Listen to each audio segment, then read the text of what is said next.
Alfred William Best atau juga dikenal dengan nama Alfie Best Junior adalah salah satu pengusaha paling sukses dan terkenal di Inggris. Ia diketahui kini telah memeluk agama Islam. Beberapa bulan lalu, Alfie membagikan foto dirinya di akun pribadi Instagramnya @alfie_best, menunjukkan bahwa dirinya berada di sebuah masjid. Dengan menyertakan tulisan, Allah menuntun, tidak ada yang bisa menyesatkan. Siapapun yang disesatkannya, tidak ada yang dapat membimbing. Dalam akun YouTube, Islam The Ultimate Peace, yang dikutip Rabu tanggal 5 April tahun 2023, Alfie Best Junior menjelaskan dirinya memeluk agama Islam dengan alasan yang cukup menarik. Saya dan 3 teman tengah tur helikopter. Dia, salah satu temannya, bilang akan terlambat. Ibuku akan membaca syahadat malam ini. Aku harus pergi dan mengantarnya, tutur Alfie Junior. Ia lalu mengantar temannya ke masjid bersama ibunya. Saya merasakan sesuatu di dalam masjid yang belum pernah saya rasakan dimanapun. Saya pergi dan melihat ibu teman saya membaca syahadat. Sungguh saya merasakan sesuatu di masjid yang belum pernah saya rasakan di tempat lain, ucapnya lagi. Saya mengambil Al-Quran dan mulai membacanya. Saya menyukai moral di dalamnya, rasa hormat dan bimbingan yang diberikan, tuturnya lagi. Pada akhirnya Alfie Junior menerima Islam dalam hidupnya. You're heir to your dad's, 1.2 billion pound empire. People are thinking, okay, he's got everything he needs. So I've always felt like there was something missing. And I went to the mosque once with one of my friends, and I felt something in the mosque that I've never felt anywhere else. I thought, this is maybe what's missing. Well, I was a Christian. I wasn't very religious, not in any which way, shape or form. I wasn't religious at all, really, but I would have been a Christian.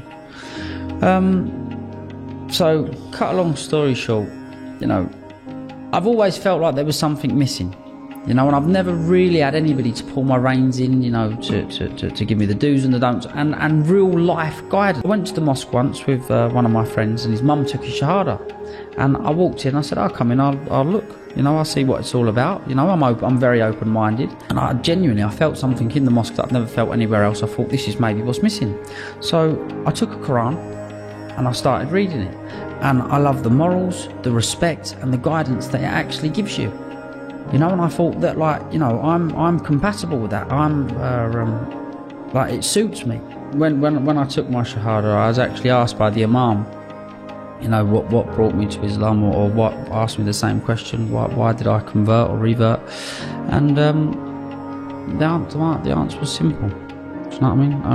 Only God can answer that question. And as far as I'm aware, he led me straight to the mosque. He led me into the mosque, and he gave me that feeling that I felt, what went through the whole of my body, which I've never felt in any place in my whole life.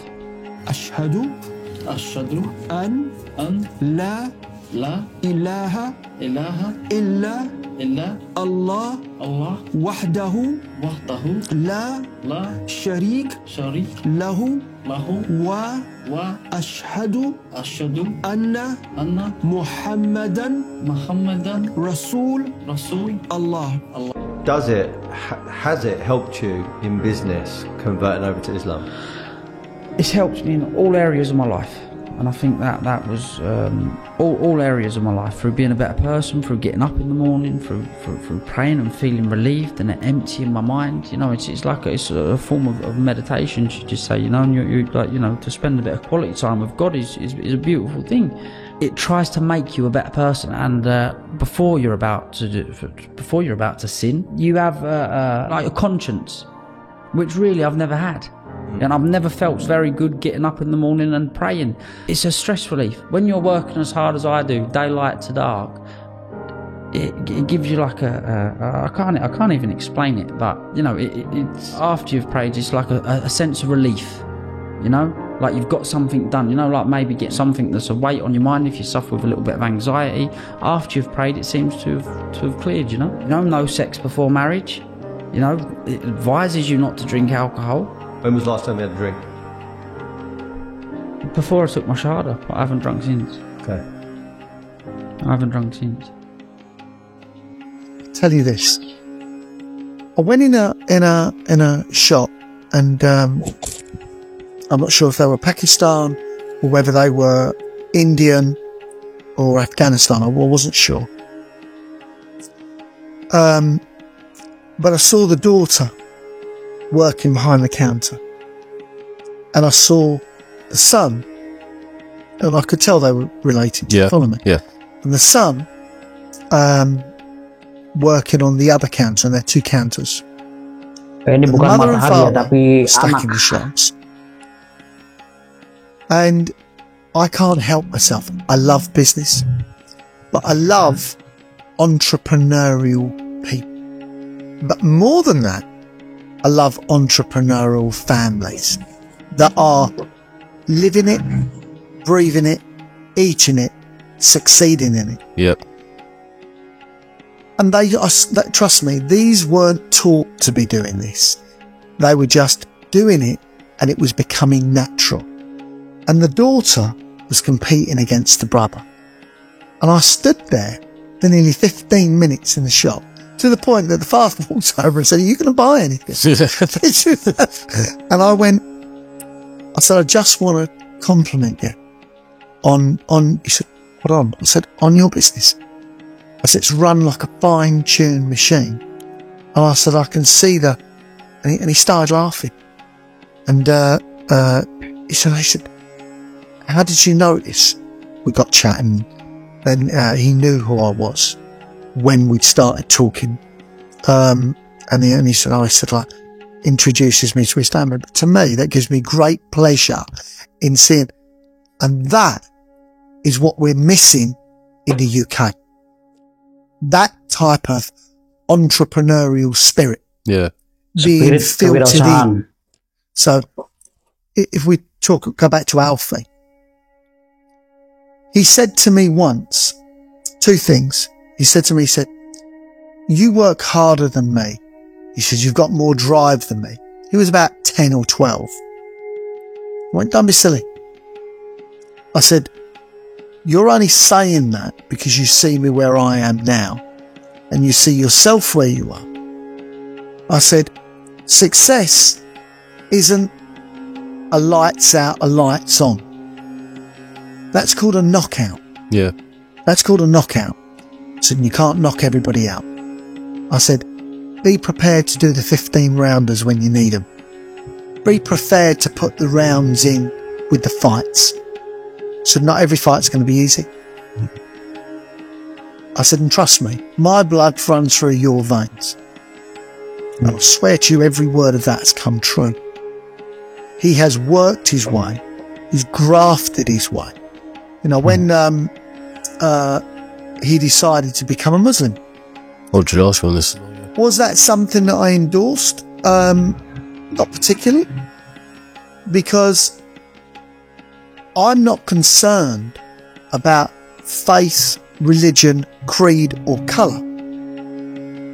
Because in all of those aspects, they mean nothing. They do mean nothing. What means a lot is the person behind it. Of course. They're a good person or a bad person. So I was only concerned with his reasoning for doing it and the people behind it. Make sense? Yeah. Nothing more. Yeah. And what I can tell you, he has really embraced it. And some of his business partners that are involved with it are extremely, and he may not say this, but are very high ranking.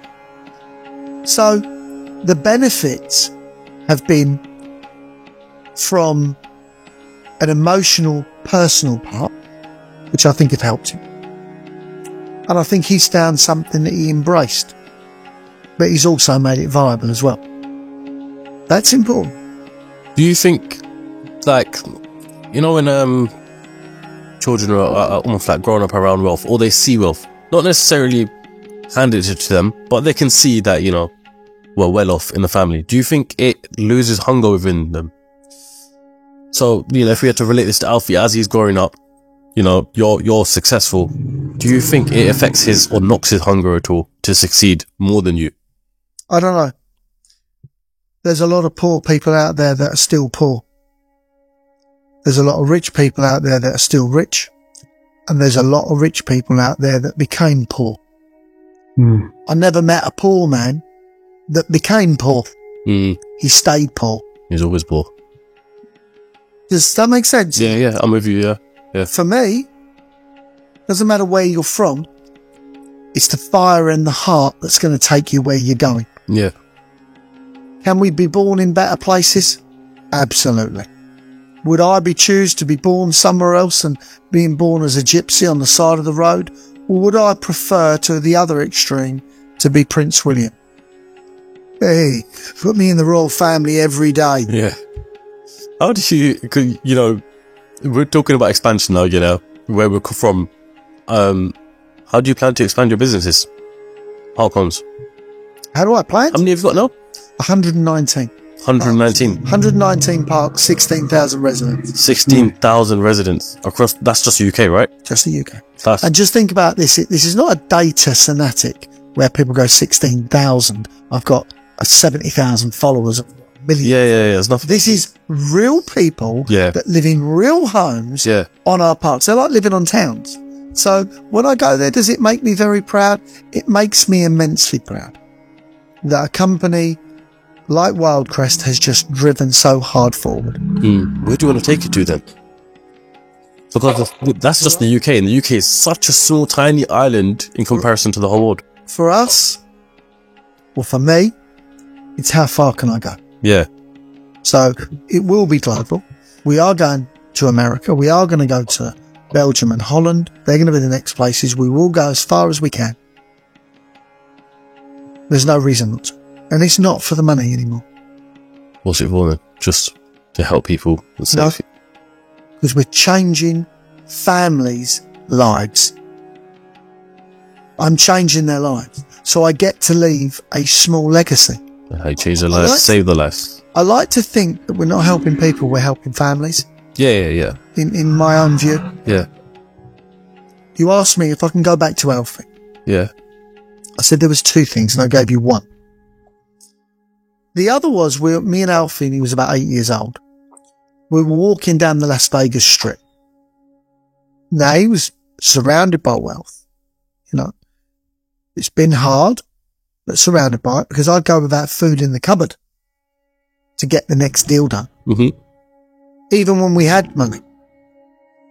We were walking down the strip and we looked at the casino, or he looked at the casino called Treasure Island. Yep. It's about the smallest casino along the strip there. He said, when I'm 20, I'm going to buy that casino. I said, good boy. I said, spot on. It's exactly what you should do. You want it? You'll get it. You just have to be prepared to put the work in. That was it. 12 years later, or 10 years later, we're out there for the Tyson Fury fight.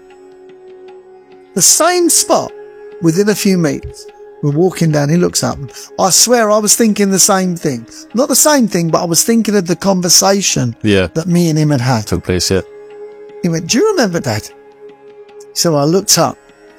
He said, and I said, I'm going to buy that when I'm 20 years old. I went, I do. He went, oh.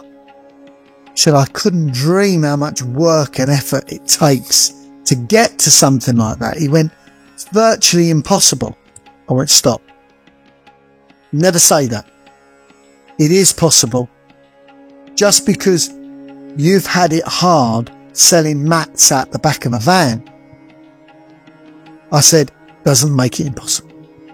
It makes it achievable, but it makes you value how hard it will be to get it.